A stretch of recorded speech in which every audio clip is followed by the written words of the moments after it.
En octubre del 2013, ocurrió un acto sicarial sin precedentes en el mundo del narco mexicano. Se celebraba una fiesta en la que había un centenar de hombres armados que custodiaban al homenajeado de la reunión. Francisco Rafael Arellano Félix, el líder de uno de los cárteles más poderosos de México para la época, el líder del cártel de Tijuana. En aquel entonces, era uno de los hombres más peligrosos de México, y frente a todos los asistentes, fue asesinado por un sicario que se infiltró bajo el atuendo de un payaso. El capo se encontraba celebrando su cumpleaños 63, y frente a su ejército de escoltas fue acribillado. Hoy conoceremos al payaso asesino, al payaso que fue capaz de realizar esta hazaña, un crimen del alcance del mítico sicario del cártel de Sinaloa, más conocido como el Chino Antras. Si te gusta este tipo de contenido, suscríbete, es gratis. En Culiacán, Sinaloa, nació el 15 de junio de 1983, un niño que se llamaría José Rodrigo Arechiga Gamboa. Se dice que su familia le brindó una adecuada educación e incluso era privilegiado para aquel entonces, porque el seno de su hogar contaba con buenos recursos. Los Arechiga eran respetados. Su padre se desempeñaba como funcionario del gobierno y su madre tenía un puesto en el área académica. Debido a su buena posición económica, residía en un sector exclusivo de la ciudad, y la casa donde crecería Arechiga Gamboa estaba situada junto a la de la familia Zambada. Para ser específicos, la familia cuyo patriarca era Ismael Zambada García, conocido en el bajo mundo como el Mayo Zambada o el Señor del Sombrero. Como ya se conoce, el Mayo es uno de los fundadores del cártel de Sinaloa, que se especula que se consolidó en el año 1988, organización cuyos líderes destacados eran Zambada y el Chapo Guzmán. Sin embargo, una característica del Mayo era su manera discreta de manejar el cártel, acostumbrado siempre a un bajo perfil. Los hijos de Zambada eran contemporáneos con Arechiga. Por esta razón establecieron una amistad, pero los amigos de José Rodrigo, a medida que empezaron a crecer, se inclinaron para continuar con el negocio de su padre, ya que para el Mayo dedicarse al tráfico de drogas era un negocio familiar. Años después, la madre de Arechiga afirmaría que su hijo tenía una estrecha amistad desde la infancia. Iban a la escuela, jugaban, practicaban deportes y existían eventos sociales. Todo esto lo hacían juntos. Es por esto que José Rodrigo estableció este vínculo afectivo para con Vicente, Ismael y Serafín Zambada. Nunca se podrá determinar si los Zambada influyeron en lo que se convertiría José Rodrigo en los años posteriores. Lo que sí se deduce con certeza es que Arechiga eligió su estilo de vida, y para esta época nunca se le vio inclinación a vincularse al negocio familiar de sus amigos. Pero si no se inclinaba por ese negocio, ¿qué lo llevó a cambiar de rumbo? En busca de oportunidades, Arechiga quiso ser piloto. Sin embargo, su proceso se vio afectado debido a que no pasó su examen médico. No se conoce con claridad si su examen médico fue manipulado para no darle el cupo. Lo cierto es que esto lo hizo inclinarse por otra profesión y tomó la iniciativa para estudiar arquitectura. En su vida universitaria, acontecieron dos eventos que cambiaron el rumbo y su destino. Estos acontecimientos lo hicieron reinventarse. El primer suceso fue el nacimiento de su hija, y esto trajo consigo el segundo acontecimiento. Arechiga se casó. Con este cambio de vida, su situación económica se vio en apuros, y asumiendo su responsabilidad tuvo que abandonar sus estudios. Emprendió un negocio con la venta de hamburguesas, y no le fue muy rentable. Ante la crisis que vivía Arechiga, busca a sus viejos amigos, los hermanos Zambada. Vicentillo decidió ayudar a su amigo de la única forma en que sabía. Lo vinculó a la organización de su padre. Al principio, Arechiga se dedicaba a coordinar los envíos y la supervisión de mercancías. Desarrolló tantas destrezas que se volvió indispensable en el trasiego de drogas, creando nuevas formas para el envío de alcaloides al norte. José Rodrigo se encargó de crear empresas de transporte, entidades completamente legales, y cruzaban por la frontera camiones de los cuales muchos iban cargados de marihuana, cocaína y metanfetaminas.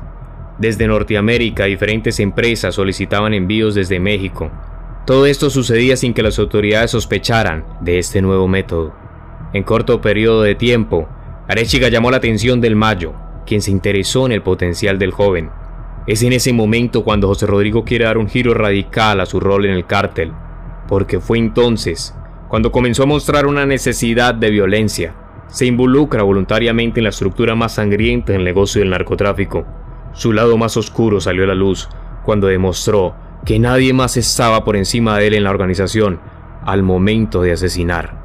Pero lo que puso su nombre en la fama de los maleantes era la forma como intimidaba a sus rivales, pues los cadáveres mutilados colgaban de los puentes públicos de Sinaloa como advertencia, y en la ciudad se rumoreaba que cualquiera que muriera a manos de Arechiga seguiría sufriendo en el más allá, debido a lo que éste hacía con sus cuerpos.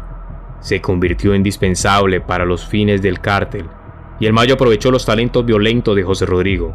Por esta razón, lo incorporó a su exitoso grupo de asesinos, al mismo tiempo que lo nombró guardaespaldas personal de su hijo Vicentillo. En el 2008, José Rodrigo Arechiga se le encomendó una misión importante, pues estaba gestando una guerra dentro del cártel de Sinaloa. Uno de sus miembros se había separado y estaba causando problemas. Se trataba de la organización de los Beltrán Leiva. Estos tenían una guerra contra el Chapo, pero el Mayo se vio atrapado en medio y tuvo que tomar un bando. Esta situación fue la tormenta perfecta para que la parte más oscura de José Rodrigo saliera a la luz, pues este formó su propio escuadrón armado y lo llamó Los Santras, en honor a una bacteria mortal. A cada miembro se le dio un anillo. Como jefe de este escuadrón de sicarios, Arechiga llegaría a ser conocido con el alias del Chino Antras. Tenía dos trabajos. Uno era la protección del Vicentillo y el segundo era la guerra contra cualquiera que se cruzara en su camino. El Chino Antras y su escuadrón de la muerte asolaron a Sinaloa en 5 años de violencia implacable. José Rodrigo se había convertido en un monstruo. Cada vez que se encontraba con los Beltrán Leiva era una carnicería con bajas de ambos lados, incluidos los civiles. Es por esto que el ejército mexicano se une a la fiesta y junto a los Antras aniquilaron al brazo armado de los Beltrán Leiva. Terminada la guerra, el Chino Antras fortaleció su ego. Comenzó a inclinarse por ser protagonista en las redes sociales, cultivando fama en las diferentes partes del mundo. Ese descuido hizo que los Antras empezaran a debilitarse. Por los golpes recibidos, su liderazgo empezó a decaer, pues se sabe que el señor del sombrero, su jefe, siempre había buscado mantener un bajo perfil. Por otra parte, mientras el Chino se dedicaba a vengarse de sus enemigos, también disfrutaba de sus aficiones. Se había dedicado a ser influencer en las redes sociales, algo realmente descabellado para un delincuente, pero José Rodrigo publicaba en sus perfiles los autos deportivos, los relojes, viajes, yates y mansiones que adquiría gracias al dinero generado por sus actividades criminales en el cártel, y como era de suponerse, se convirtió en un referente de alguna parte de la juventud. Se volvió en un influenciador de la violencia y el mundo del narco. José Rodrigo se hizo tan famoso que en algunas partes de Latinoamérica suenan estribillos como: a mí nadie va a contarme de Venecia, de los Alpes, de Dubái, de España, porque todo conocí, y en las pirámides de Egipto raspé las suelas de mi Louboutin. Fueron algunos de los narcocorridos que le escribieron. Algunos lo describirían como un hombre elegante, y la forma que disfrutaba de sus autos deportivos, sus yates y sus viajes, pues todo quedaba registrado en la web. Este alardeaba de sus riquezas para que los demás lo vieran, hasta el punto que tuvo la osadía de posar con Paris Hilton, y en esta ocasión, como en las otras, difuminó su rostro para ocultar su identidad, pero ya no tenía sentido. Las agencias de seguridad de todo el mundo empezaron a seguirle la pista, y no tardaron en encontrar la manera de atraparlo. Aunque el temido sicario procuraba de ocultar su rostro, su anillo de los Antras aparecía exactamente en todas las fotos publicadas. Nunca se lo quitaba, y este desliz acabaría provocando su caída en el año 2013. El Chino fue detenido el 31 de diciembre, meses después de asesinar al jefe del cártel de Tijuana.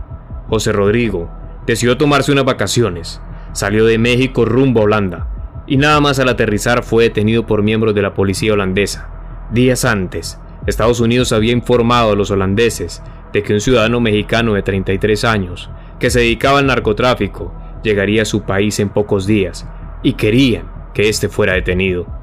Así que nada más al aterrizar, ubicaron al hombre de confianza del Mayo Zambada, y lo detuvieron. Sin embargo, el proceso de identificación no fue tan fácil, porque Arechiga llevaba una identidad falsa, se había dejado barba y se había sometido a una cirugía estética. Al final, lo que permitió corroborar su identidad a las autoridades fue su anillo de los Antras. Asegurado por las autoridades, se llevó a cabo su extradición a los Estados Unidos el 10 de julio del 2014. Al día siguiente fue procesado y acusado formalmente por cargos de narcotráfico. En un principio, Arechiga afirmó ser inocente de los cargos que se le imputaban, pero tras varias audiencias, al chino Antras cambió totalmente su versión, y el 20 de marzo del 2015 se declaró culpable, admitiendo su participación en el tráfico de drogas a Estados Unidos y que había propiciado actividades violentas y sicariatos en México. Pero este cambio de opinión no era común. Despertó muchos interrogantes. ¿Será que fue torturado y confesó de repente?